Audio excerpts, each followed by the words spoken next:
पढ़े लिखे नेता, जुझारू एवं ईमानदार नेता जनाब अब्दुल लतीफ़ साहब तशरीफ़ ला रहे हैं। ज़ोरदार अंदाज से इस्तकबाल हो जाए।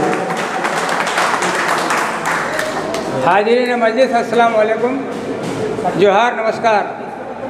आज हमारे इस मजलिस में आए हुए प्रदेश के हमारे आली जनाब मोहम्मद शाकिर साहब और उनके साथ में रांची से चल कर आए हुए हमारे समीर अली साहब और साथ में हमारे गिरिडीह से आए हुए कैसर इमाम साहब और हमारे जिला से जिला अध्यक्ष फैयाज साहब और 60 विधानसभा के बहुत ही चर्चित नेता समाज सेवी हमारे फजलुर रहमान साहब और मंच पर आए हुए जितने भी हमारे पदाधिकारीगण हैं, गुलाम भाई हैं और लोग हैं, मंसूर साहब हैं और हमारे साथियों, हमारे भाइयों, हमारे बुजुर्गों और हमारे साथ में आए हुए जितने भी नौजवान लड़के हैं, मैं आप सबों को सबसे पहले शुक्रिया अदा करना चाहता हूं कि आप लोगों ने अपना टाइम निकाल कर यहाँ पर हाजिरी अपनी दी। मीटिंग का जो टाइम था यानी वक्त था वो 11 बजे था। लोग और भी आए थे लेकिन जा चुके हैं और मैंने इस बार कम लोगों को बुलाए भी थे। एक्चुअली मैंने ये प्रोग्राम यहाँ पर एक बंद कमरे के अंदर किया हुआ था। साथियों, जितना आप लोगों ने टाइम दिया यहाँ पर आए, इसके लिए मैं फिर दोबारा आप लोगों को दिली मुबारकबाद देता हूँ। मैं इस पार्टी में ज्वाइन करने का मेरा मकसद सिर्फ ये है कि ये जो पार्टी है ऑल इंडिया मजलिस-ए-इत्तेहादुल मुस्लिमीन, ये हमारे एक ऐसे ही बैरिस्टर सदुद्दीन अवीसर साहब की सदारत में, लीडरशिप में ये पार्टी चल रही है, जो कि सबसे ज़्यादा नॉलेजेबल, उनको संविधान का नॉलेज, सबसे ज़्यादा पढ़े लिखे बैरिस्टर, एक पढ़े लिखे आदमी को समाज में, सोसाइटी में जब आप आगे करोगे तो निश्चित रूप से वो समाज आपका हर तरह से स्वच्छ हो जाएगा और समाज का विकास होगा। साथियों, मैं आप सबों से कहना चाहता हूँ कि इस पार्टी की नीति से, चूँकि ये पार्टी सबको लेकर चलती है, सिर्फ अल्पसंख्यक मुसलमानों की ये पार्टी नहीं है, ये पार्टी गरीब गुरबा की है, दलितों की है, पिछड़ों की है, खास करके हरिजनों के लिए ये पार्टी बहुत ज़्यादा काम करती है।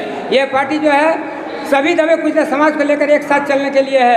हर जगह कहीं भी अगर जुल्म सितम होता है तो उसके लिए आवाज़ उठाने वाले पार्लियामेंट में एक ही हमारा असदुद्दीन ओवैसी साहब नजर आते हैं, जो मुस्लिम हित की बात करते हैं, दलितों के हित की बात करते हैं। वैसे तो 100 करोड़ नेता बहुत सारे हमारे यहाँ झारखंड में भी हैं, नाम के तो मुसलमान हैं, लेकिन मैं आप सबको 2-3 चीज़ें मैं गिना दे रहा हूँ। मैं बचपन के ज़माने से देखता आ रहा हूँ कि जितने भी स्कूल हमारे यहाँ उर्दू स्कूल हुआ करते थे, वहाँ पर जुम्मा को छुट्टी रहा करता था और इतवार को स्कूल चालू रहता था।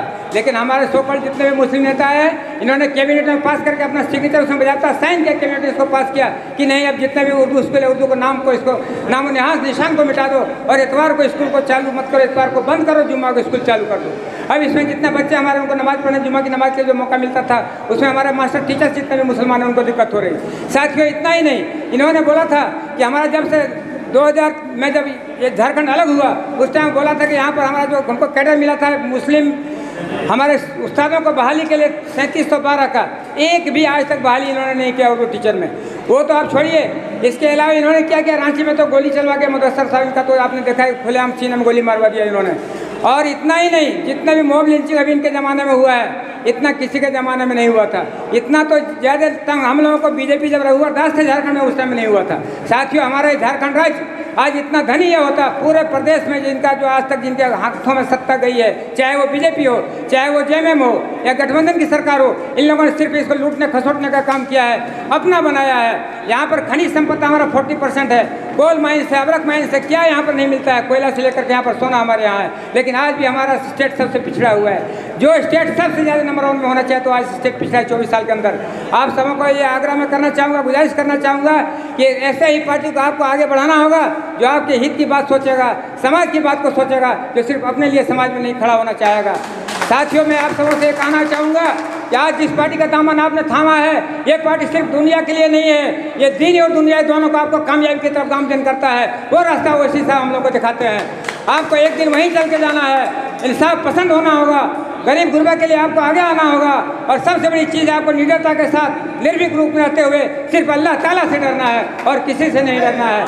अगर आप हक की बात करोगे, मैंने देखा है, मैं अपने अब्बू से सुना करता था कि बराबर हक के साथ में खड़ा रहा करोगे, जितनी बार तुम्हें अल्लाह ताला तुमको इतनी कामयाबी तुमको अता फरमाएगा और इतना बेहतर से बेहतर सामान मुहैया कराएगा अगर ईमान को बचा के रखोगे बेटा।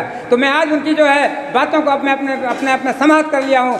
मैं उसको मैं बांधते हुए चलता हूँ कि किसी भी गरीब आदमी को तंग मत किया करो, सही रास्ता बताया करो। साथियों, मैं इस पार्टी में आने के बाद आपको मैं पक्का गारंटी के साथ दावा करता हूँ, ये मधुपुर विधानसभा में तहलका मचा दूंगा।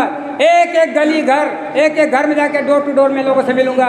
और सारा कमेटी का गठबंधन जो हमारे मार्गदर्शन फैयाज साहब हमारे हैं, सरफराज साहब हमारे जो है, जो बहुत ही जोशीले हमारे जो है विधानसभा अध्यक्ष हैं, उनके मार्गदर्शन में कमेटी का गठन बहुत तेजी में हम लोग करेंगे।